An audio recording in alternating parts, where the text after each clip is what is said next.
So when you say a new type of human is reborn out of this process, it's a human that has that kind of reference frame, 3 generations into the future, 3 generations into the past.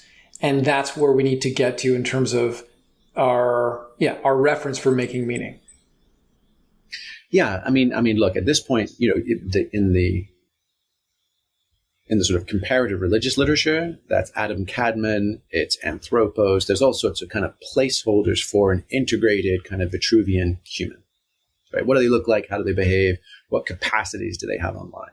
The best analogy, so that we don't get sucked into another utopian hockey stick, right? Like if we actually say this is incremental, this is developmental, this is following historical trends and passages, but still might include some badass inflection points.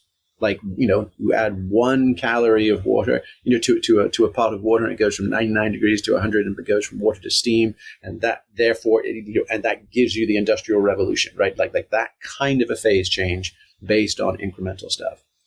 Is that possible?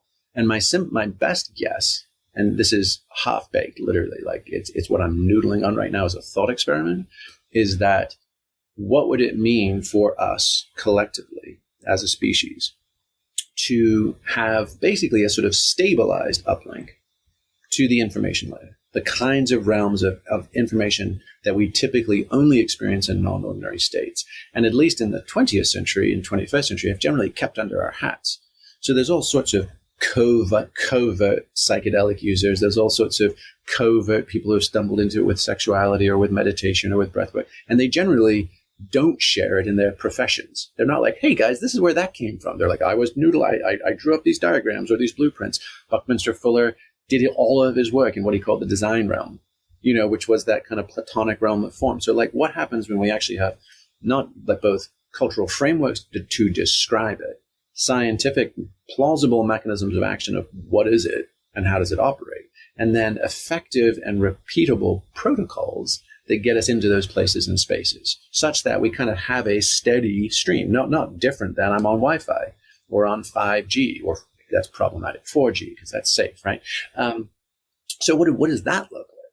And I think the best thought experiment I can come up with is similar to the way that Homo sapiens went from pointing and grunting to logos, to language. And once we articulated language, we went from hundreds of thousands of years of being successful hairy apes to logos. And when we were able to express logos, we were able to articulate past, present, future. We were able to articulate science, magic, religion, technology, culture. We were able to pass on wisdom. We were able to create hyper objects, signs, symbols, and signifiers. We did all kinds of shit on top of being hairy monkeys. Now, we were still hairy monkeys, right? We still had to get enough to eat and drink. We still had to avoid sharp things and predators. So all the other stuff that had been for millions of years persisted, but then we bolted on this extra software layer of language, and it transformed who we are and what we could do and what life was like for us, to the point now where just being a primal ape feels crazy, scary, hypothetical, but we are all still primal apes, but we've just forgotten because the dominance of language-based consciousness is so profound. So what would it look like for us to move into quantum consciousness, and not in a bullshit new agey way, right? But in a very specific, like steady uplink to non-ordinary information states, steady interconnectivity, and trans-temporal awareness of ourselves as intergenerational conduits of both genetic material and purpose and relatedness. Like Thich Nhat Hanh has a beautiful thing where he says, breathe freely. Breathe for your ancestors who may not have been able to breathe freely, but now they can through you this moment. So like, how do we do that? And at first it would be like, oh, that's wacky, or that's dissociative, or that's that's arrogant, or whatever. But like that notion of like, we have to expand our time frame because we are on the sharp end of going into the shit show.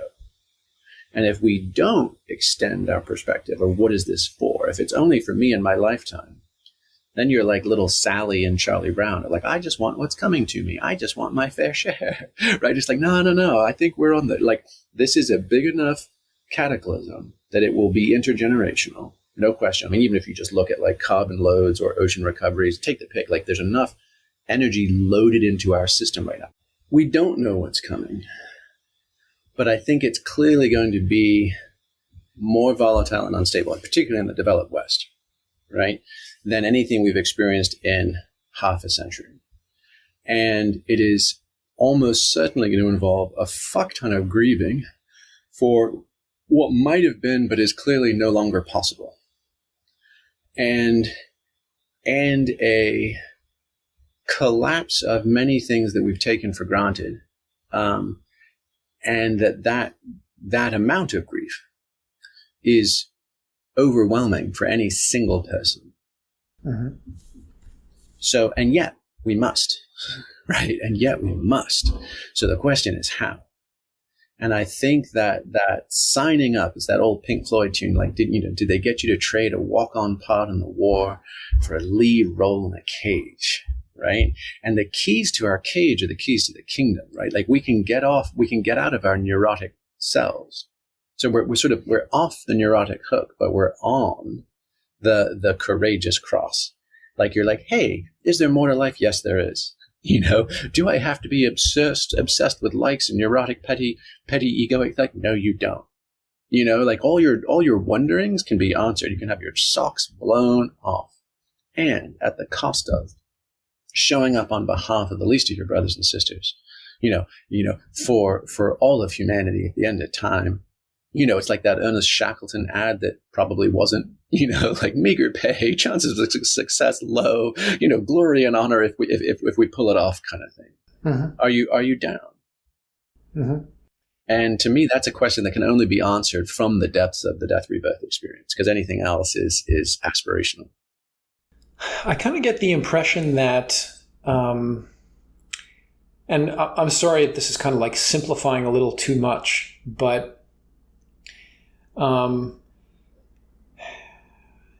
as our kind of nervous systems develop and we're trying to figure out how to survive and get what we need growing up and even into adulthood, there's a certain time frame to our decisions. And maybe in a secular or liberal age, it doesn't extend much past, feeling good, making sure we make enough money to buy a house and have children, or whatever your story is.